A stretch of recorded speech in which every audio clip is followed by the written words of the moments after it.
Good morning or good evening, wherever you are. This is Paul Lopez.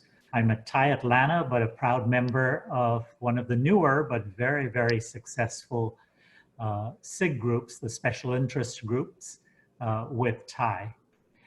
In that regard, I'm pleased to tell you that we started SIG groups, I think about a year plus ago, but the education SIG has been relatively new. And in that regard, as a new group, we're already at 128 members, thanks to many of you who are joining us. And primarily our communications is going out through WhatsApp. The whole intent of setting up a SIG group was that we could use our global reach and charter members can then have more interaction than is normal, especially in today's world where we can't travel as we've done before. We've been holding several sessions typically on a couple of Thursdays a month. You'll hear about the next two at the very end of today's, but it's really to allow charter members to interact about opportunities, business ideas, and new programs that are popping up. So we're learning a lot. We're going to learn a lot today from our speaker. And in that regard, I'm very pleased to introduce Tariq Khan. He's a long-standing member and charter member of TiE New York. He's been involved there for over 20 years with a lot of engagement. He's a former consultant, but also had large corporation experience. And now he's fully in startup, in which he was a co-founder and ex-CEO of Games 24/7, and is also now an investor in multiple industries and different stages of companies. Tariq serves on our global board of trustees and took on this role of being the chair of the Education SIG. And I want to tell you that that's all about giving back. Those of us who serve on his committee love his leadership. And you'll find out today he's a great moderator. He's able to draw out the kind of information that'll be very helpful to you. Just before I turn it over to him, may I ask you to do what I'm about to do? Put yourself on mute, turn your video off. I'm very pleased to turn it over today's session to my good friend and current chair of TiE Education Special Interest Group, Tariq Khan. All yours. Well, thank you very much, Paul. Paul is a good friend. And as we work together, it's amazing how many things come out. So yes, it is about giving back. And of course, we want to do that. We all want to do that. But also there's a selfish part to this. I'm receiving. And the thing that I'm receiving is education is a lifelong thing. So I want to keep learning and educating myself. So that's the bit that I'm getting back. And I love having the opportunity to meet the guests and the players and the engagement across all our chapters. Tariq, so, that's what keeps us young. We won't tell them how old we are. We're going to say we're in our 20s. Well, I'm waiting for that pill, but until that pill comes, yeah, it's a mind game.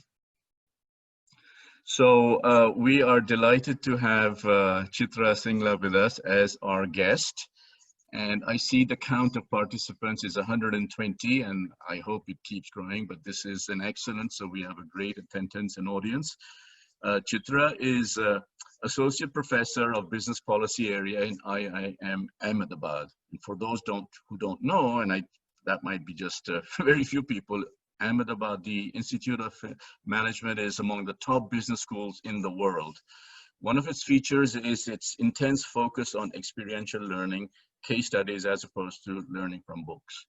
Chitra is also faculty chair of the Young Entrepreneurs Program, which is a special program for entrepreneurs run at IIM. And today's conversation is based mainly on that program.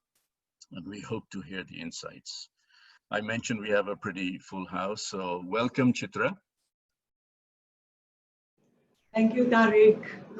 It's a pleasure to be here. Well, we're delighted. So we will talk for about 20-30 minutes, and then we have a flood of questions, and hopefully we can get everything wrapped up within the hour. Ready to go? All set. Okay, so just a few sort of personal background kind of things. From a degree in chemical engineering, how did you transition to entrepreneurship education? Okay, so there are many dots that I need to connect to answer this. So I come from a family business background. which many of you may not be knowing. So my family is into fourth generation of family business. And then I have a brother who is just 1 year older to me. And he decided not to join family business. And he said, I want to become an entrepreneur, set up my own things. So we have I've kind of grown up in an environment where everyone is into business. So I've observed them very closely, their anxieties, their excitements, especially my brothers, given that, we are practically of the same age group. So there were so many puzzles that used to, surprise me in the sense that, why can't they grow beyond a point, and what kind of barriers, a lot of them were psychological, a lot of them were actual related to capital or resource constraint related. Those things used to kind of, make me curious, they actually, I would say, generated a lot of curiosity in me that, what's happening, why somebody is able to do so well, somebody is not able to do well. So I think that thought had always been there. And however, why chemical engineering and why shift to entrepreneurship? I think it's more to do with engineering part is more to do with lack of exposure. So a part of it was planned, a part of it was not planned, given that I come from a very small town. So there, if you're doing well in terms of studies, there used to be two options, when I was growing up, either you become an engineer or you become a doctor. So I didn't have interest in biology. For me, the natural choice was engineering. But I have studied in a not-for-profit school that has been run by my own family, generation after generation. So they are into social service too. So I have studied from class nursery till class 10th in that school. So I always had this desire to study in really good schools, the best of India. At the time, I never thought of best of the world.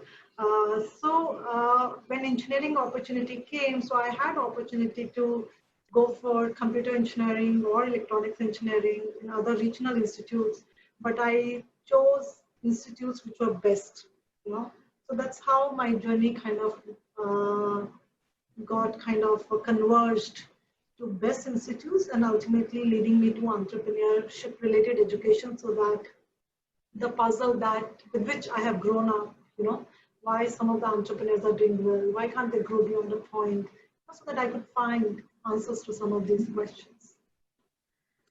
I mean, that just shows, great curiosity and the willingness to go into areas that might not be, something natural and obvious. So I think entrepreneurship requires that kind of mindset. So tell us about your early experiences and why did you launch the Young Entrepreneurship Program? So at IMA, that is an institute with which I'm associated. So we have a very clear, I think, vision, or you can say philosophy, that we have to give back to the society, like you said, right, at the start of the talk, that, giving back matters a lot.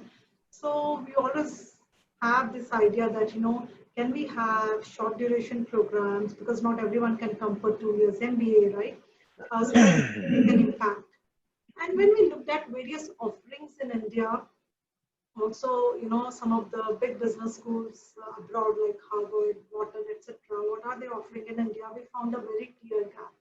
And the clear gap was, see, there are many institutes which are ready to help in, kind of conceptualizing the idea. There are many boot camps being run. A lot of help is available before starting the startup. What we realized that there is no help available to the entrepreneur once they set up the startup, they run it for 2-3 years, and then they kind of get stuck. That is where we felt that we can contribute, given that we have very application-oriented approach, very interactive pedagogy. So that's where the idea of Young Entrepreneurs Program came, and we collectively, with a group of 10, 12 faculty, came together. We kind of understood, what are the pain points of these entrepreneurs once they are running the startups, and then we designed the program in such a way that we can address some of those issues. Right. So you yourself, you're not an entrepreneur in the sense that you haven't launched a business and so on. So what were the challenges? I think you mentioned entrepreneurs have been doing it 1 or 2 years, 3 years, there's a gap. And then you described the program. I think there's 1 week, then there's 3 months and another week. So tell us how the program is constructed and how you make it different to some of the other programs that are there or maybe are not there. So what we have done, one is we have ensured it's practitioner oriented. That means very, very application oriented. It's very interactive. So we have divided into 2 modules. 6 days you come at IMA, stay here, attend few sessions. There are a lot of games, role plays, in terms of pedagogical tools that we use. So we focus a lot on experiential learning, case method pedagogy. So we ask them to, kind of go through those 6 days so that they understand whatever gaps they have. Some of the gaps do get addressed.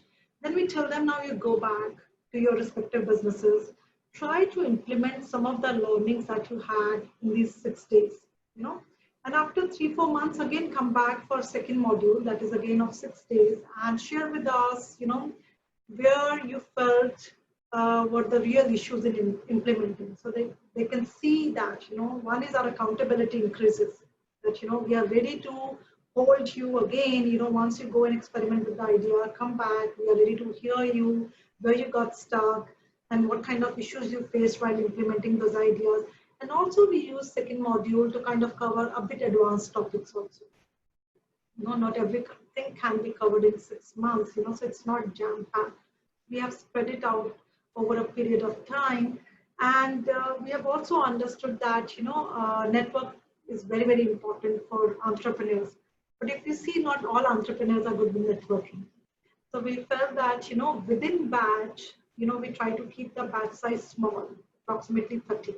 We get a lot of applications, 500, 600, 700 applications, but we try to keep it, small batch size, closer to 30, sometimes a little bit higher or lower.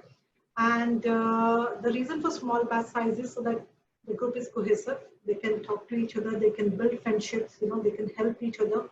The moment it becomes very large group, so then the subgroups start forming. So we didn't want that to happen.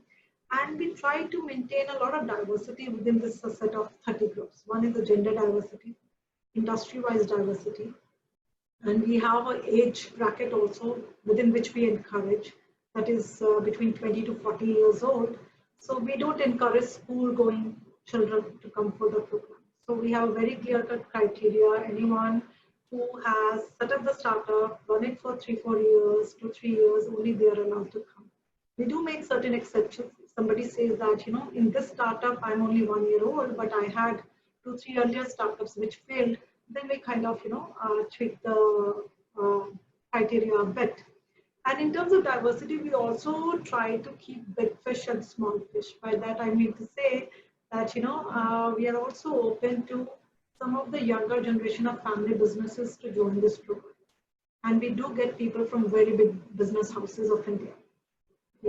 Children who want to make a mark separately, they want to create their own identity, or want to kind of grow the business, come out of the traditional way of doing business.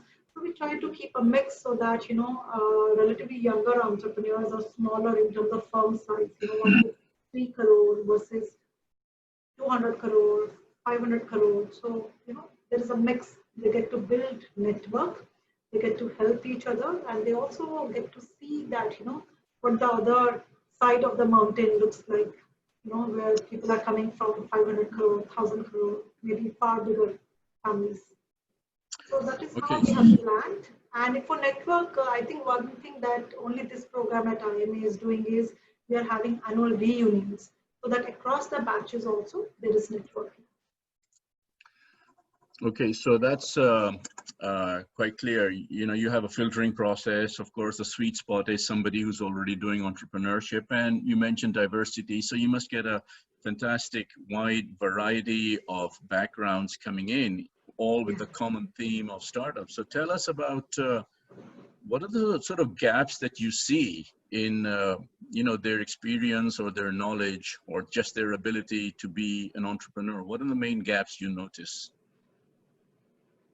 That's a very interesting question, Tariq. So there are many gaps, but I think I should kind of focus on 3-4, which are the key, which practically everyone I've seen, across batches. We have been running this program for 5 years now. I've seen, year after year that, a lot of entrepreneurs are facing. One is, basic financial skills. They don't understand how the cash flow is, what does the financial statement means, or I would say activity-based costing. So these are, very basic related to finance. Second is, they feel very lost in terms of how to acquire the right kind of talent. Even if they find the right talent, they don't know how to retain it. That's a huge issue in most of the, entrepreneurial startups. Now, other which I find very fascinating is, the struggle to transition from personal brand to organizational brand. For example, when you set up a startup, I'm setting up a startup, people want to do business with Chitra because Chitra is everywhere, right? She's at the forefront of everywhere. But the time comes, then you have to take a back seat and, you say, no, don't do business with Chitra only, do business with the organization that Chitra has set up. Chitra may or may not be there, she may not be available all the time. So this transition, I think they really kind of struggle with. So that is one very clear gap I see year after year. Other I see is their lack of understanding that their role in their own organization evolves as organization also evolves. For example, first 2 years of startup, 3 years of startup when it is not stabilized versus when it is stabilized versus when it is growing or when it is growing very fast, the role of entrepreneur changes.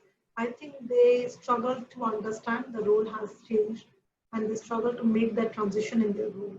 So as a result, they think that operations is what they have to do day in and day out. And they get so consumed in that. So that is another gap I repeatedly see in them. So there are many more, but these are like some of the crucial which I see practically more or less in every entrepreneur that has come for the program. Very interesting. Of course, the first one did not surprise me, the absence of financial and accounting, activity-based costing. I'd forgotten what that was until you just reminded me. But you see a couple of things, and I completely agree. Talent is one of the hardest things. Now, acquiring talent, it's not a spreadsheet. It's not a matrix. There's a psychology involved, right? There are personalities. Are those kind of things that you can actually teach? I mean, and I know you're not teaching as such, right? You're doing a role play, but tell us more about how you get somebody to overcome their fear or their psychological issues when it comes to finding talent. Okay. Can I share an example? Please do, exactly. Okay. So there is an entrepreneur, and I think I can take his name because we have also done a case study on him. So his name is Rajan Makhija. So it's not that he came up with any innovative idea. Okay. So his journey has been very fascinating. Okay. So he used to work for a job of 1,200 rupees in an export house, in Panipat, which is a city in India, in the north of India. But slowly he built contacts and he finally started his own handloom company. So it's not that, there is an innovative idea, it's traditional business, but he got hang of a few customers and they kind of told him that, okay, we are with you, why don't you start this journey? And he seems to be doing really well, okay? So one of the psychological fear he had was that, see, if I want to grow, he understands if he wants to grow, he needs to delegate, okay? But he understands that if he'll delegate, someone else can poach his customers too. Like, he kind of poached someone else's. So how would he grow? So there is a clear psychological barrier where he understands the importance that I need somebody to run the show. I can't be everywhere, especially if I'm into export business. I have to spend a lot on customer relationship management. But then, through case studies, so we have great case studies, some aspect of the case study, they have so many characters, right? So people kind of connect with the characters which are closer to their problems. So he kind of connected with one of the characters that, okay, delegation is an issue. So we kind of worked with him in the sense that, if this is a constraint, one way is to overcome this constraint, saying that, okay, let me have people and let me nurture them, build a trust in my team, and then grow. Other is, no, I don't want to take this chance. Okay, then kind of tell him that, okay, fine. If, let's say this is a constraint you don't want to work with, you want this constraint to be there, then we kind of, through our case studies, we kind of helped him in figuring out that you have to now take certain strategic calls. You can't be everywhere. That means the scope of business has to be limited. That's where you have to kind of make those trade-offs. So I think that's where, a lot of experiential learning, case studies kind of help them in making more informed decisions, in understanding the trade-offs better, and also accepting, that within this is acceptable, this is feasible, this is not feasible. I can't have, plans without overcoming those constraints. So this is just one of the examples I could think of. Yeah, I mean, it's very pertinent. You see, experiential learning doesn't always answer the question, but buried in what you said, I think is the answer, because if psychologically that person is resistant, okay, I will delegate, then the person will be pushed and I'm scared. This ties in, you see, with your other point, which is changing the brand from personal to organizational. And what I see in that is, it's what, it's called scaling up, it's called growth, right? So as part of that, the founder has to recognize that there are certain limitations to what they have, right? So presumably you also look at getting them, helping them realize what their limitations are, and that's the way to overcome and find out what to do, right? Yes, so that's where, we have such diverse set of topics that we cover in terms of, and everywhere our focus is very clear that it has to be experiential. So in the end, we kind of connect dots for them. And when you are practically staying with them for 6 days, right, and each faculty is spending, decent enough time, so you kind of understand. So my role, if I can use the word, it's a Hindi word, Sutradhar. So I know each and every participant of mine, last 5 batches. I know, because I'm spending so much time with them. I kind of understand, so I kind of connect the dots, wherever they are lacking. I understand, what is bothering them, what is not. Not that I'm teaching each and every subject to them. I'm a strategy faculty. Okay? So I have kind of, there's a team of 10, 12 faculty who come together, kind of figure things out. Then we sit together as a faculty. We understand, what is their understanding of the batch, and where they give feedback sometimes on particular people that, I think this guy is kind of stuck with this issue. You may want to kind of address it, while having lunch or dinner with that person. So there's a lot of, I would say personal touch we bring during the program. Right. So have you been surprised sometimes, like, we try to avoid being judgmental, but sometimes it's inevitable. And it's like, Are ye kya karega? I mean, like, here's such and such, and what the hell is he going to do? But you put that aside, and you might find that they turn out to be amazing, right? Does that happen? Like, you see students and then you have them a year or 2 years later and you found that they've completely transformed? I mean, describe to us some surprises you might have come across.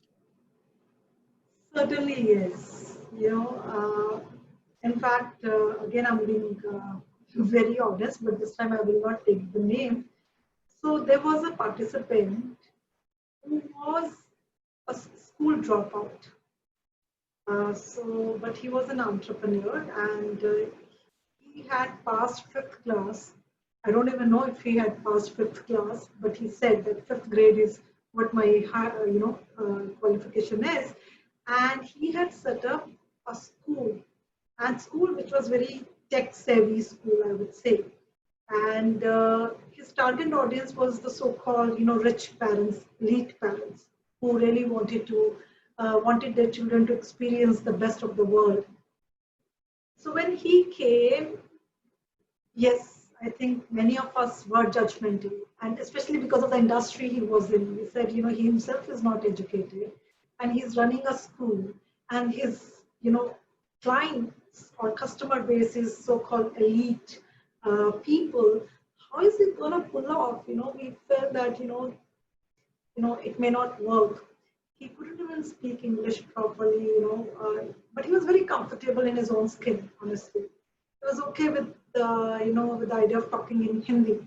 He used to participate in the class in Hindi, and he was perfectly okay with it. Whether someone is understanding or not, he said, that is the language I know. And if I say today, he's running 4 different schools, and all of them are doing really well. And he now wants to expand his business in Dubai. So that was certainly a surprise. Yes. Very interesting. And was he able to find good co-founders or talent? Was that part of the story as well? So he didn't go for any co-founder, but I think he has 2-3 people who are very close to him, like associates, those who are immediately reporting to him. Yes. Finding a co-founder, I think that's another issue which a lot of entrepreneurs face. Well, and there's no science to that. You try and make that scientific, it just does not apply. It is, yeah. I think it's very difficult to build a team. Certainly. Right. Very, very difficult. So one of the questions I had was, what skills profile should they have? But in a way, you've answered that, right? Like some of the gaps, if they make up some of the gaps that you mentioned earlier. So I think we'll leave that unless there are more questions coming that way. But let's go into, today's environment, especially with COVID and remote learning and so forth. How is this affecting your program, and how do you see entrepreneurship changing as a result of, this whole changed paradigm? So in terms of my own program, that is Young Entrepreneurs Program, honestly, we are still debating that this year, should we do it online, or should we just postpone it and wait for it in the proper brick mortar model that we have been running? So there are pros and cons of it. Pros of it is that, if it is online, the fee does go down. I will be able to reach to far wider audience. I can have multiple batches going on, right? But I see a lot of value in in-class learning.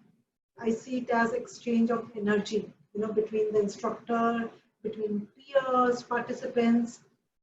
I feel that would be missing. So that is a debate I think we are having. Let's see what call we take in terms of this program because of COVID. But in general, if I talk about entrepreneurship, the changes, I'm not so sure if COVID has kind of changed things anything drastically for them. But I do see that, things overall have changed. And I think one of the fundamental reason is availability of information. If you see, information is easily available, it travels faster, and there is a lot of information available. In fact, one has to kind of make sense of, what is right, what is wrong, and what is to be used, what is not to be used. So it has its own pros and cons, and it has kind of changed entrepreneurship in a different way, I would say. For example, now I've seen all entrepreneurs understand the importance of data analytics. When the information is there, they know that data is there, better to make some sense out of it. But there's a con of it. Since the information travels faster, now ideas get imitated at far higher pace than it was earlier. Earlier, information used to take time to travel. Your idea was a little bit protected because of the information asymmetry. That was a natural process. I think that is, kind of going down in the sense that now imitation is far more easier. So I think that's where I see, the change in entrepreneurship. And I do see relatively more collaboration happening. Again, I give that credit to availability of information. Now you know more about the other person, the organizations, right? You are more open to collaboration. That is, in a way, that's making the job harder. You see, everybody's analyzing, big data. Well, everybody can analyze big data. And as you say, it gets across the world more quickly. And as you can then imagine, people in any corner of the world can do certain things. And if that's the case, the degree of competition you face is much higher than it would have been before, right? I would believe so. But I would also say access to resources has also increased. So there are always pros and cons of each thing. Earlier, access to resources was an issue. Now I think there are far more resources available. So then you have to be smart in finding those resources and using them. Certainly, I think, yeah, smart work is one of the DNA of an entrepreneur, right? Uh-huh. Good. So I'm going to just take a quick pause and see, Shriram and Fani, we have a list of questions, right? Yeah, Tariq, we have got a few questions list already. Yeah. Okay. So let me just run through those. And these are, Chitra, these are from our many participants, and they kindly sent these questions in. So I'll just read the first one. Entrepreneur is always hard pressed for time. What sources of education one can tap beyond former online education? Any opportunities for real world education mentoring? I guess that's your program, right? I would say, since they are hard pressed for time, that's why the structure of the program matters. One message I always want to give entrepreneurs: you will always be hard pressed for time. Okay, there's no time for family, there's no time for yourself. That's where these short duration programs have to be taken seriously. Wherever the skill gap is, go for a short term training, come back and do better. So I always tell my entrepreneurs that, you are so much into investing in the organization. Please also learn that you need to invest in yourself also. And the best way to invest in yourself is to do these short duration programs, which kind of address the skill gap that you have. Well, so then this ties in with the next question. When it comes to knowledge and learning for entrepreneurship growth, how do you identify the gap between want and need? Okay. So I would say needs, I would say that, entrepreneurs understand the needs of the market. That's why the entire idea of, setting up a firm, going and addressing those needs are there. I think where they lack is they don't understand what is wanted from them, as an entrepreneur.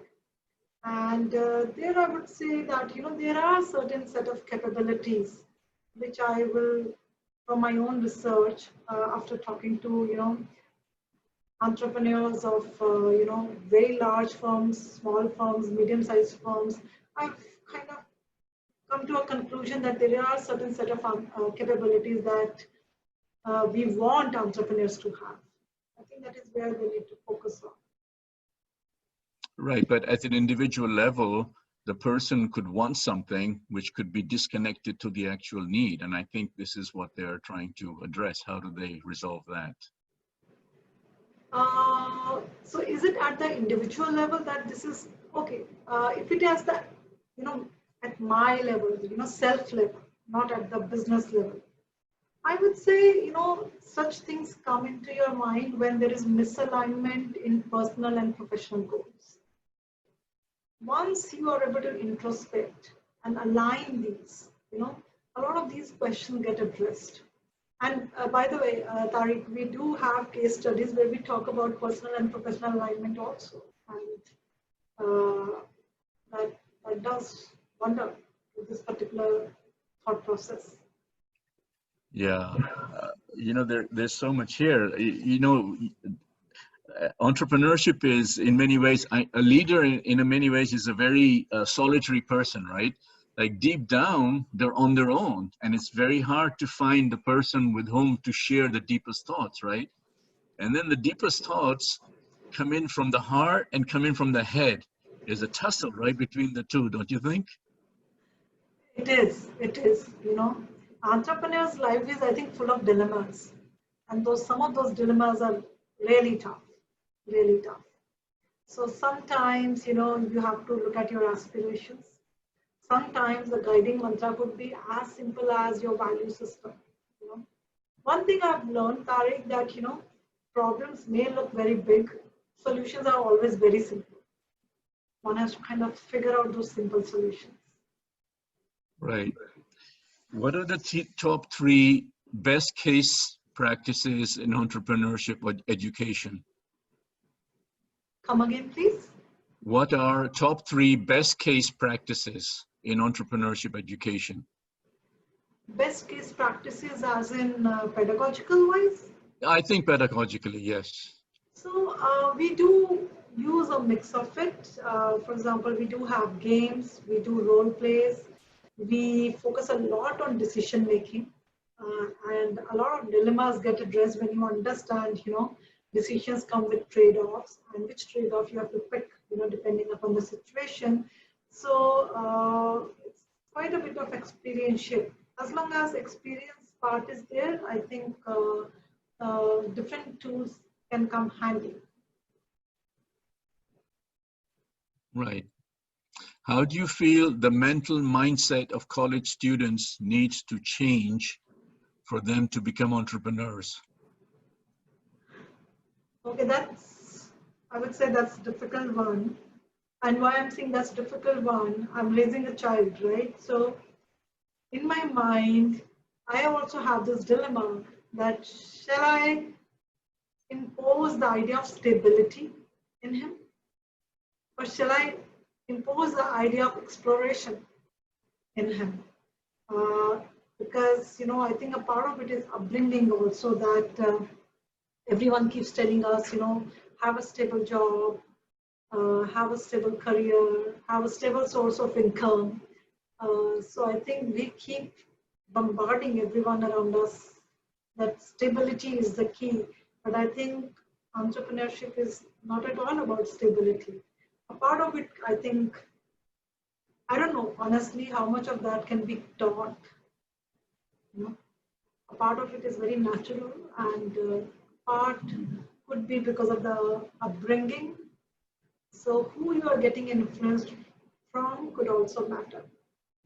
But yeah, I mean, the entire question that how to encourage a college student to become an entrepreneur, I think somewhere it has to be an inner calling. An inner calling, but isn't there a debate on whether, XYZ is made or XYZ is developed, right? Like, so somebody wants to be a super duper entrepreneur. Is it, in their genes and DNA right from the beginning, or is it something they pick up? And I think it's leaning towards, it is something that can be picked up, but I don't know if that's an absolute answer. I think there is no absolute answer, like you said. It's like a part of it has to be in you, a part of it can be picked up. I'm not so sure if 100% can be picked up. So in my mind, if I see that, there are many people who want to become entrepreneurs and they do try this idea, but then they go back to their, earlier jobs because they say that it is not for me. So it's not that they can't pick it up. A part of it, I think, has to come from within, I don't know if you have ever noticed, and I'm sure, Tariq, you would have noticed quite a bit, given that you yourself are an entrepreneur and you work with them. A lot of entrepreneurs keep saying, I'm full of ideas. They just keep coming to me, right? So I don't think everyone can say that, I keep getting ideas. So I think a part of it is way, maybe the brain is wired. I mean, my own belief has been that a part of it is natural, a part of it can be learned. I'm not in the thought process that 100% of it can be learned. So one of the lines that I use is from the founder of Wendy's. Wendy's is a very big restaurant chain. So I don't know how many decades ago he said, to be a successful businessman, you need to know your product better than anyone else. You need to know your customer, and you have to have a burning desire to succeed, right? So this last one, burning desire to succeed, relates to hunger, right? So hunger is not something you or anybody in any college can give that person, right? They've got to have it inside them, right? I would believe that. See, I would say, given that I'm reading a bit of psychology also, people get influenced at different phases of life, and they get influenced by, different people. Maybe that hunger is hidden somewhere, and then there is a spark which kind of, give fire to that. But yeah, I don't know. I don't think that, I can see that, you can ignite it, but whether you can totally generate it, if it is just practically missing, I'm not so sure. That's interesting. Yep. So what you're saying is that, hunger is one thing, but hunger could be dormant until it is sparked by some interest, right? And I guess this shows through. So if you're meeting entrepreneurs, and you said earlier the question about mental alignment, your expectations and your capabilities and so on. So you can probably spot that. Like if somebody has an alignment of all of those things, which results in the energy needed to keep going. I guess that's something that is visible in a person when you're talking to them, right? I would say so. Over a period of time, one can kind of see that. I'm not so sure if it is possible to judge that in one meeting, 2 meetings, but when you spend substantial amount of time, I think it's possible to see that. I mean, this is the kind of message that, I see successful mentors give, because you just said, a lot of people have a lot of ideas and they're sort of thinking about those, but some of those then have to be connected to reality and an action plan and so forth. So whoever is thinking in that way should sort that stuff out in their head very well to get to the point. I think in one of our previous conversations, you said you try to help the entrepreneurs get to a point where they're ready for investment, right? Or ready for fundraising.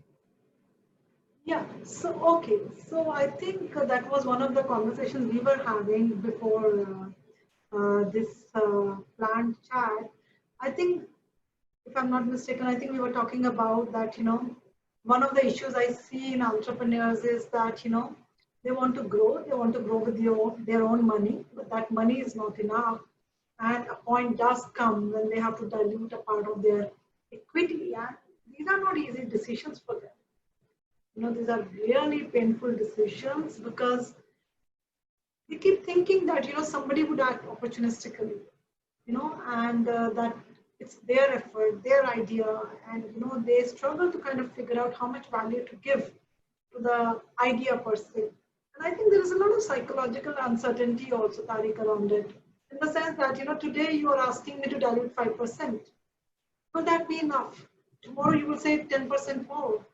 After that, you will say 15% more. So once I'm on that path, is it gonna kind of go out of my hand? So that, I think, uncertainty or fear of unknown is certainly there. And some are able to overcome that, some are not. But one thing I do tell them that it's okay if you're not able to overcome, give yourself a bit of time, because sometimes you need more time, to realize that this is the need of the hour. I mean, that's half the story. I think my way of summarizing that in a very New York kind of way is, do you want 100% of nothing, or do you want some percentage of something, right? So if you dilute yourself and you have good people, you might get somewhere and have something of value as opposed to 100% of nothing. So that's an internal matter. But the other half of the story is the investor has to be ready to invest in you, right? So they're looking. So I guess part of what you do is help the entrepreneurs get their messaging right, whether it's the pitch decks or their approach for how they go about raising money. Is that part of what you do as well? So, Tariq, the entrepreneurs we have got in last 5 batches, we keep a bit of flexibility. So this is one topic where we keep flexibility. We ask the batch once they come that in the second module, do you want us to address this?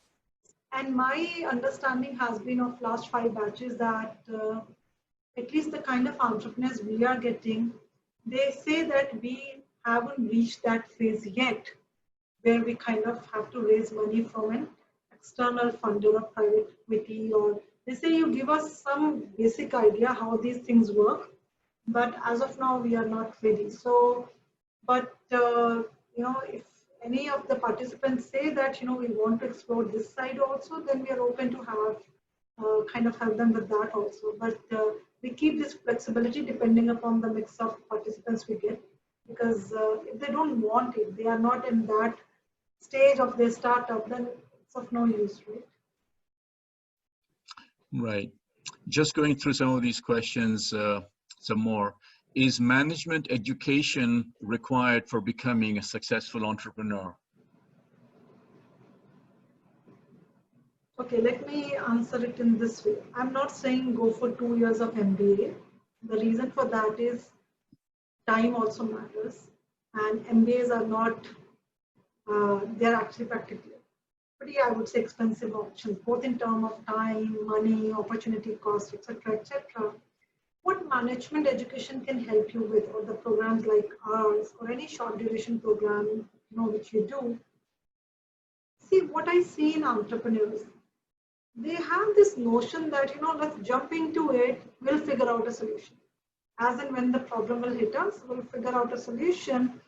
And this doer attitude is good, but too much of doer attitude without giving it a thought is an issue. Again, giving you one example from one of the case study we do. So there is a game or case study we do. It's a small exercise that, which is a high risk, high return kind of game. That, there's a racing game, and you have to kind of take a call whether to run the race or not to run the race, because the chances of engine failure are very, very high. And we go through multiple rounds of it, and I have always seen in a batch, there will be always 2-3 entrepreneurs. Even when you show them that the chances of failure or the probability of failure is 100%, even when you show them the numbers, they will say, no, I'll do it. I'll still run the race. That rush, I think that is what management education can help you in kind of telling that, put a bit of thought, structured way of thinking, a bit of analytical process into your decision making, rather than just the emotional part of it. That rush, sometimes that rush is good, but that rush is not good all the time. I think that's where management education or all these short-term duration programs can really help you in bringing structure to your thought process, to your decision making, and also teaching you to take more informed decisions. Nobody says that get into analysis paralysis mode. I think there is a balance which management education can teach you how to strike that balance.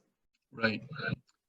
This one is sort of similar, but isn't learning along with practical implementing side by side a better way, instead of having 1 week a gap and then come back? So side by side instead of 1 week and then the gap of 3 months and then coming back. Practical implementation, anyway, it's a 6 days module, right? So it's not that we are incubating it. Okay, though we have an incubation center also, by the way, at IMA, which is for high tech or especially green tech startups. That's a different model, and I think a lot of people are in that space, where you come and you implement side by side. 6 days are actually not very, big or I would say demand of time. It looks like 6 days away from business, but 6 days are actually nothing. If you can't invest 6 days, dedicate yourself. And also one thing I want to say, Tariq, what I've noticed, like I told you, entrepreneurs are so much into operations. They struggle to take a back seat and look at the larger picture. And I think physically disconnecting yourself from the business for those 5-6 days and immersing in some of this experiential learning helps you in doing that. Yeah. At the start, it looks difficult, but once you go through it, you see the benefit of it. The physical distance matters. Moving on, I find young aspiring entrepreneurs, especially millennials, have very little patience to research market competition analysis, etc. How does your program address these behavioral changes in young entrepreneurs? I think there are two ways of looking at it. What you can't do, ask someone else to do it for you. But then you need to have resources, right? There are enough companies who are ready to extend helping hand at, I would say, reasonable fee structure. But the thing is, you need to go and kind of approach them. So if you don't want to invest your time, then please take someone else's help. And I think today's world, there is enough help available. One has to be open to the idea of seeking help and investing a bit of money if you don't want to do it on your own. But if you're saying that, can I avoid doing it and still succeed? I think that would be a little far-fetched idea. I think ultimately at some stage of your business, you have to get into more structured way. And behavioral changes, we provide triggers. Ultimately, the person has to decide whether they want to change or not. We are only providing a facilitating ecosystem or environment. Right. So I'm just going through some of these which started in place.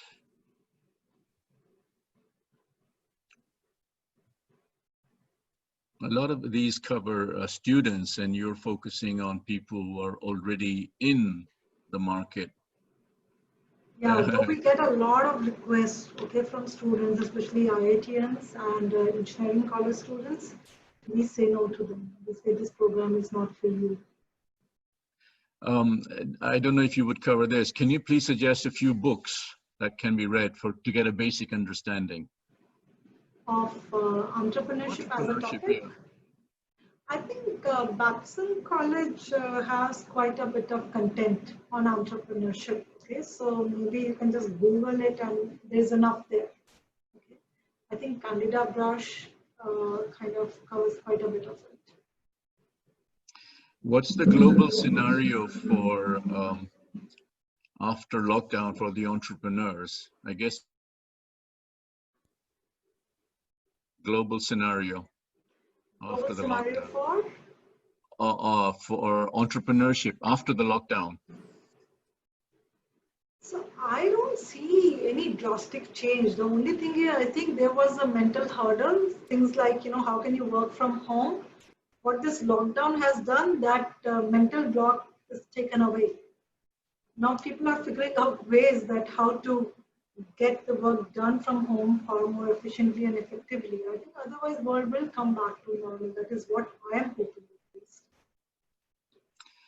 Strategy versus execution. How do you solve for a particular entrepreneur? Very interesting, Harsh. I would say, see, execution is the key. I always tell people it is easier to formulate strategy. It's very difficult to execute it. And my videos also have repeatedly said that if you go to best of the entrepreneurs and you tell them what is advice you can give, they'll say execution. In fact, that day Tariq and I were talking and I was telling Tariq, how are you managing businesses from New York? He gave a very simple, suggestion, and Tariq, I'm taking liberty in sharing that. He said, you have to give very crisp, clear instructions, short, crisp, clear instructions. For me, that's about execution, right? You understand and physically different, distant, and geographically I'm very far. I have to kind of manage a team. What works? Communication is the key, right? But how to communicate? That is where I think these are small snippets of execution only. A part of execution, most of the execution you learn when you're on the field, okay? But you also need to kind of understand that, a part of execution can be taught also. How it can be taught? By opening up your mind to small things, to various tools, techniques, I'm telling you a very simple example. Like I told you, my brother is an entrepreneur, right? So he said, okay, finally, I'll delegate, and he hired a person. And the day that person was supposed to report to him, I happened to be there in his office. And the person asked that, sir, what do you want me to do? And my brother's instruction was, your job is to monitor. He said, monitor what? He said, monitor everything. He said, okay, monitor everything. He said, yes. So I see it as a bad execution. You're keeping it so open-ended. Now, once that person will start monitoring, he will monitor 100 things, but there will always be 101 thing that he may not be able to monitor, and that is where you will start cribbing about. The person might be giving the best possible, services, but you may still not be happy. For me here, the execution lesson is that, give clear instructions, write it down, make it a little bit more formal rather than making it very informal, monitor everything. These are small lessons, right? And a part of it can be taught, a part of it you learn, by making mistakes. Yeah, no question. Ideas are many, execution is the challenge, right? So another one, oh, this is addressed to you and I as named individuals, Tariq and Chitra. If you were to trade your work or profession, how would you handle? How would you enjoy to teach and be an entrepreneur? I don't know. Does this mean I do what you're doing, you do what I'm doing? Or it means Vinod, you want to speak up? TiE member, Los Angeles. I'm not so sure if they're allowed to. They're not allowed to participate. Tariq, this is in webinar mode because we have seeing volume. So the people, those who are hearing it, can't hear us. We can't hear them. So I'll let Tariq answer it. Well, he said yes. Well, I would love to train. I mean, I think, I don't know if I have the patience to, there's a part of staying on top of the game, which I'm sure you have to do. Like, what are the latest methods of running case studies? Okay, we've done this case study 20 times, let's get a new one, right? So there's an effort involved, and, am I a lazy guy? Well, selectively lazy and selectively motivated, right? So would I want to do that? But I think I'm sort of an experiential person. I learned by, not from books, but by putting my foot in the wrong spot. So I'm very happy to share all the screw ups that I've made. And if those have helped me learn something, I'll share that. But to be a formal educator is a bigger challenge for me than I think I would care to pick up. For me personally, I think if entrepreneurship, if I have to define it in my own way, I think entrepreneurs basically look for solutions to a problem, right? If there is a chaos, they want to put it in order. And, so from that perspective, I think I have my own share of entrepreneurial experiences within my own job profile. For example, like I told you, we saw a clear gap that, entrepreneurs need help. After they set up the startup, we should provide help.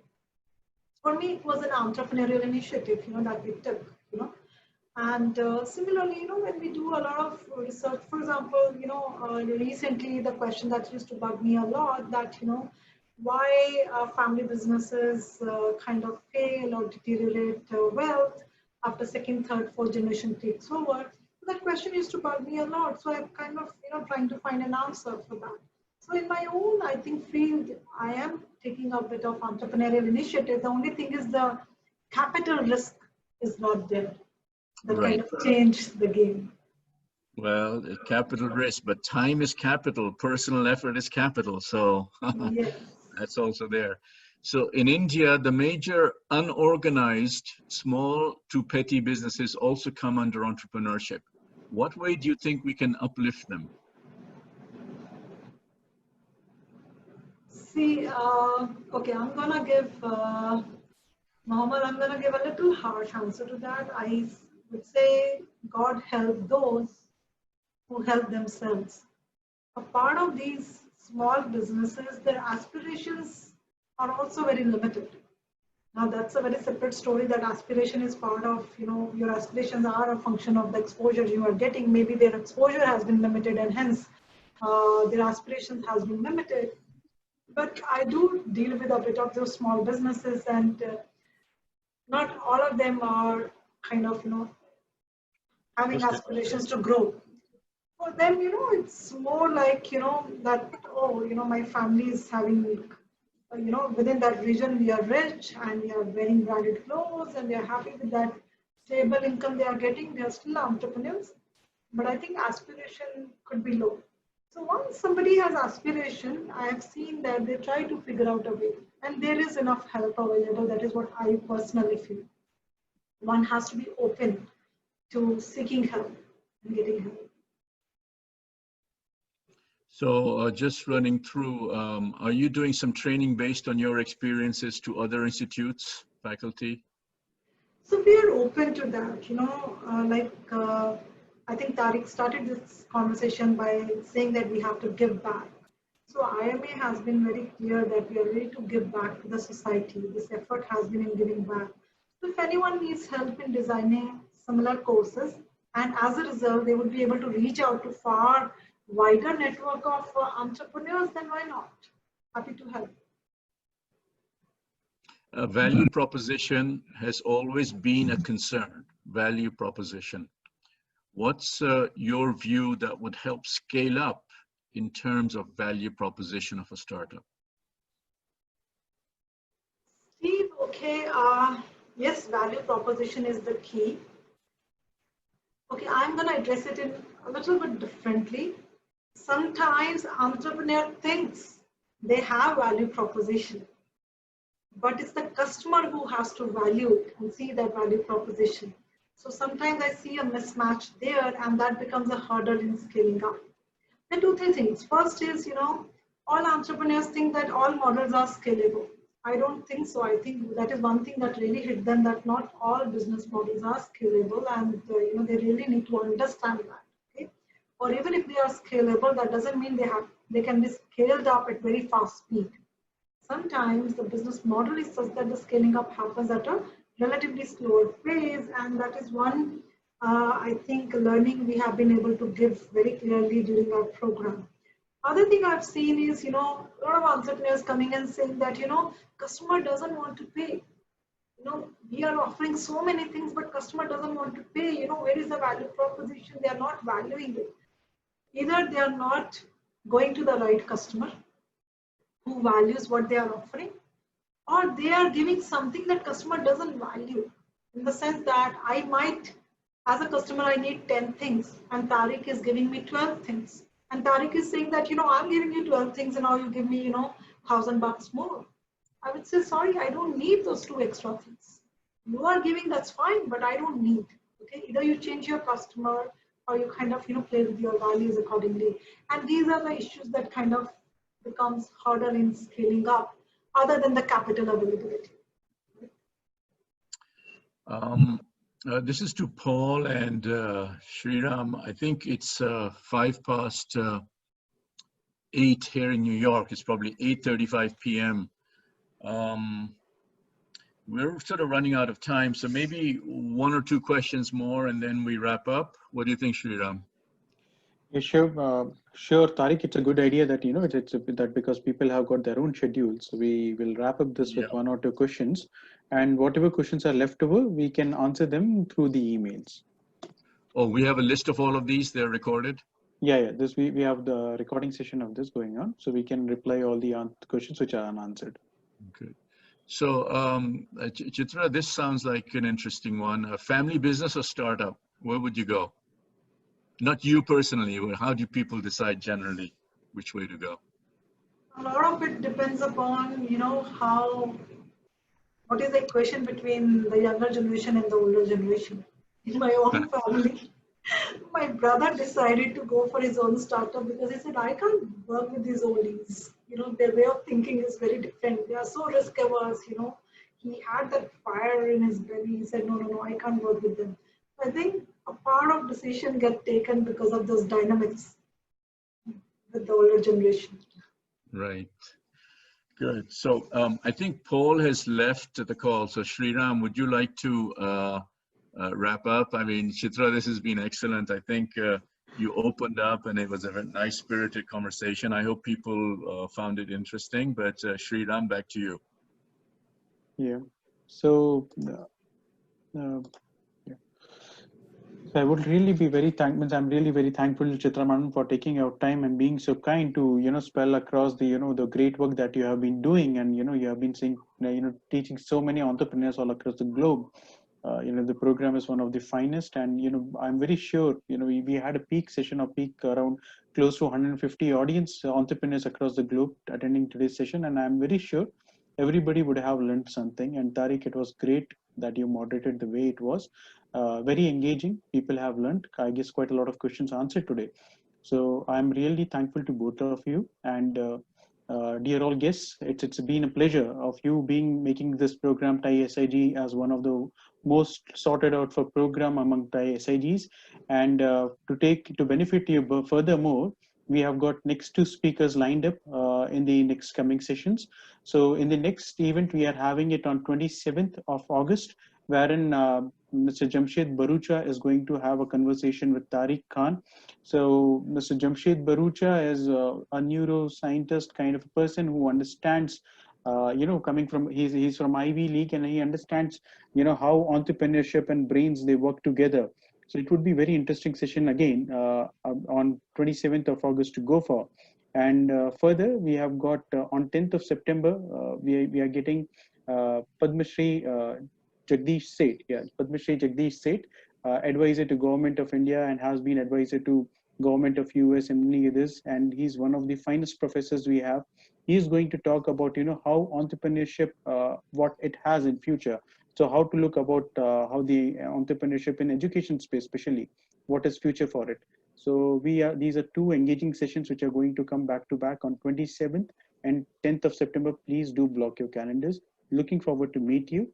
And thanks a lot for your time today. It was a great session. We will be sharing all the details about question and answers and recording on the groups. Thank you. Thanks. Really appreciate your time. Thank you, Tariq. Thank you, Shriram, for the wonderful opportunity. And it was a pleasure talking to you, Tariq, and hopefully the session was useful. Thank you. Definitely. Definitely. Thank you very much. Thank you, Tariq. Thank you. Thank you, Chitra. Bye-bye.